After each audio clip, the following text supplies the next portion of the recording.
Hi,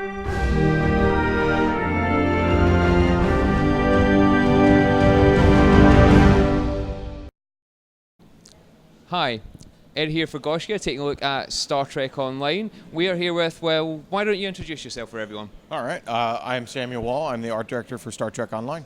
Thanks for joining us, Sam. Can you tell us a bit about the game itself and what we're seeing here today? Okay, so we're so happy to be able to demo Star Trek on Xbox One and PS4 here at Gamescom. We're coming out this fall, and Star Trek Online is a free-to-play MMO, and when I say free-to-play, you can play the game entirety without spending $1. So you can play as a Romulan, Klingon, or Federation. We have 130 episodes that are about 20 to 45 minutes worth of content. We really try to bring the Star Trek IP to our video game. We are set 30 years after Star Trek Nemesis with so many different episodes and so many different actors reprising their roles for their different characters, including Michael Dorn as Worf and Jerry Ryan as Seven of Nine, Chase Masterson as Lita, and so many more. And you're bringing the game across to console. You're bringing it this fall, as you've said. What sort of changes have you made for it bringing over to console? So we did quite an undertaking to bring it to console. We wanted to make sure it existed and looked like it belonged on this generation's hardware. So we updated all the graphics, added so much, redid the lighting throughout the entire game. We relit 1,500 maps, which was no easy undertaking. I can imagine. We rebuilt the UI from the ground up, so it reads really nicely from the couch and on your TV.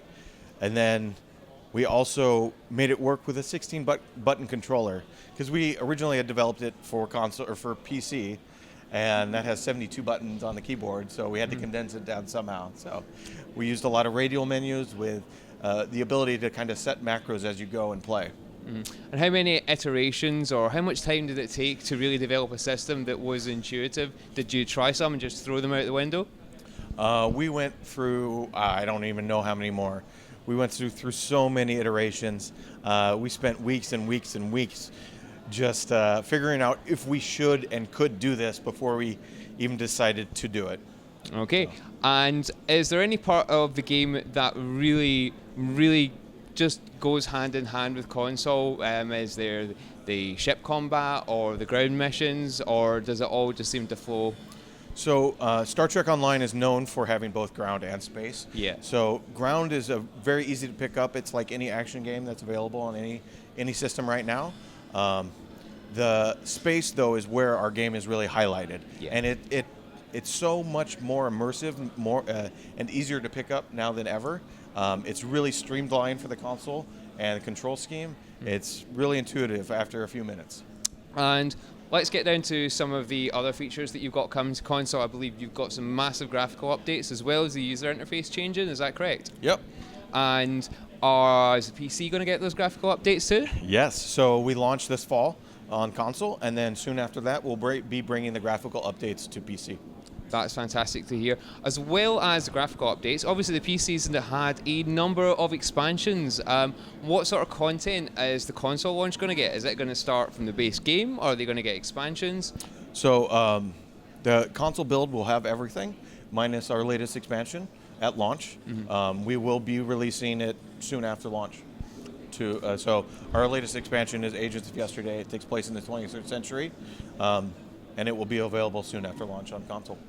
That's great. Other than that, we're also seeing the game itself, taking a more general question here, is based 30 years after Nemesis. Now, I had a quick peruse of the game shop, and we know that the game exists within the Prime timeline, but we've seen, I think I saw a Kelvin timeline ship in the shop. Are we going to see any sort of merging in those two timelines, any seep over between them? So in our latest expansion, in Agents of Yesterday, we have, because it's all based around the Temporal Cold War and what's going on with that throughout time, we have a mission where it takes you to the Kelvin timeline. It's only one episode right now, but it's definitely a universe that we don't know what we'll do with it in the future. So that's great. So Other than that, I believe we're going to have some more information on the Gaiscioch site regarding this update and regarding the move to console. For now, thank you very much for your time, and thank you. Thank you.